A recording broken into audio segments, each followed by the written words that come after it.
స్వాతంత్రం రాకముందే ఒక పరిశ్రమను ప్రారంభించారు. వేలాది మందికి ఉద్యోగాలు ఇచ్చారు. రాజకీయాల్లో విజయం సాధించారు.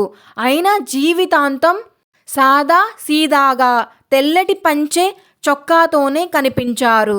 నేడు మనం తెలుసుకోబోయే వ్యక్తి కేవలం వ్యాపారవేత్త కాదు.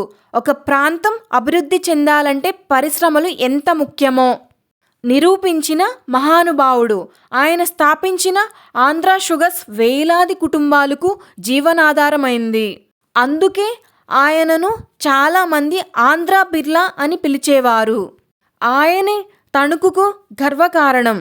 ఆంధ్రప్రదేశ్ పరిశ్రమల పితామహుడు ముళ్లపూడి హరిశ్చంద్ర ప్రసాద్ గారు. బాల్యం 1921 జూలై 28న తణుకులో జన్మించారు. తండ్రి ముళ్లపూడి తిమ్మరాజు, తల్లి వెంకట రమణమ్మ.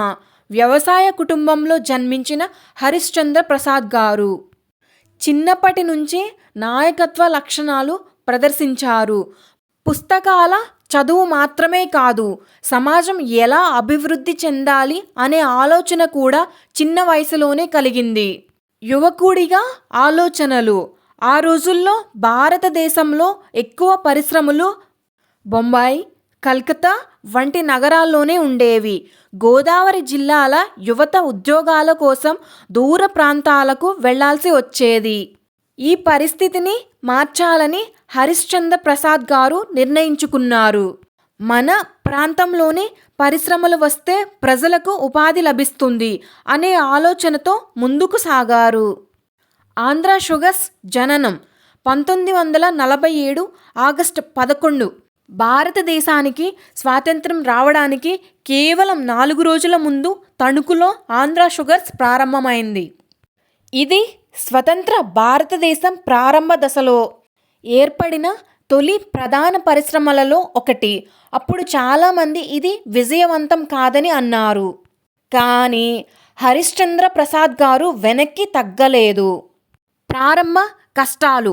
పెట్టుబడులు తక్కువ, సాంకేతిక పరిజ్ఞానం పరిమితం, రవాణా సదుపాయాలు లేవు, మార్కెట్ అనిశ్చితి. అయినా ఆయన ఒక్కో సమస్యను అధిగమిస్తూ ముందుకు వెళ్లారు. రైతులను భాగస్వాములుగా మార్చుకున్నారు. చెరకు సాగుకు ప్రోత్సాహం ఇచ్చారు. దాంతో ఫ్యాక్టరీ వేగంగా అభివృద్ధి చెందింది. పరిశ్రమల సామ్రాజ్యం. ఆంధ్ర షుగర్స్ కేవలం చక్కెర తయారీ వద్ద ఆగలేదు. రసాయన పరిశ్రమలు, పెట్రోకెమికల్స్, ఇండస్ట్రియల్ కెమికల్స్ వంటి అనేక రంగాల్లో విస్తరించింది. తర్వాత ఆంధ్ర పెట్రోకెమికల్స్ వంటి సంస్థల అభివృద్ధిలో కూడా కీలక పాత్ర పోషించారు. ఆంధ్ర షుగర్స్ ఒక పెద్ద పారిశ్రామిక సమూహంగా మారింది.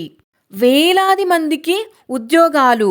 హరిశ్చంద్ర ప్రసాద్ గారి లక్ష్యం కేవలం లాభాలు కాదు, గ్రామీణ యువతకు ఉద్యోగాలు ఇవ్వడం, రైతులకు స్థిరమైన ఆదాయం కల్పించడం.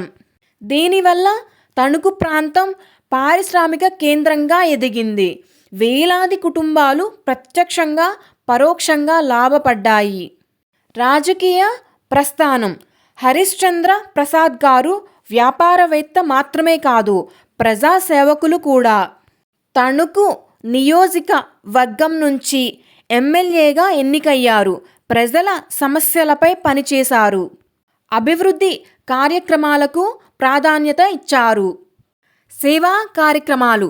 సంపద సంపాదించడం ఒక విషయం, దానిని సమాజానికి తిరిగి ఇవ్వడం మరో విషయం.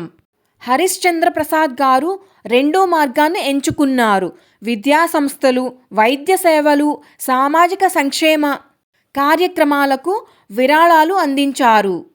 రంగరాయ మెడికల్ కాలేజ్ అభివృద్ధికి కూడా సహకరించారు. వ్యక్తిత్వం.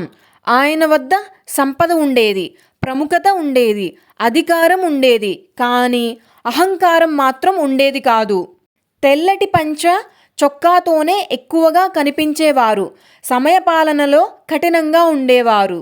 ఉద్యోగులను కుటుంబ సభ్యుల్లా చూసేవారిని అనేక మంది గుర్తు చేసుకుంటారు. కుటుంబం. హరిశ్చంద్ర ప్రసాద్ గారికి ఆయన భార్య, 5 కుమార్తెలు, 3 కుమారులు ఉన్నారు. కుటుంబ సభ్యులు తరువాత వ్యాపార సంస్థల నిర్వహణలో కూడా పాత్ర పోషించారు.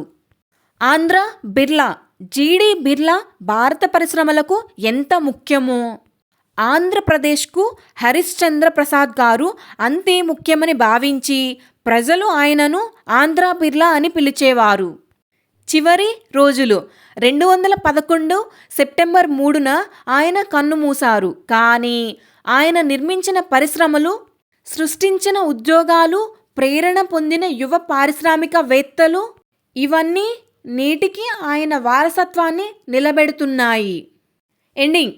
ఒక రైతు ప్రాంతాన్ని పారిశ్రామిక కేంద్రంగా మార్చిన వ్యక్తి, వేలాది కుటుంబాలకు జీవనాధారం కల్పించిన మహానుభావుడు, సంపదతో పాటు విలువలను కూడా సంపాదించిన నాయకుడు ముళ్లపూడి హరిశ్చంద్ర ప్రసాద్ గారు. ఇలాంటి మహానుభావుల జీవితాలు మనకు ఒకే సందేశం చెబుతాయి. కళ పెద్దదైతే ఒక మనిషి మొత్తం ప్రాంతం భవిష్యత్తునే మార్చగలరు.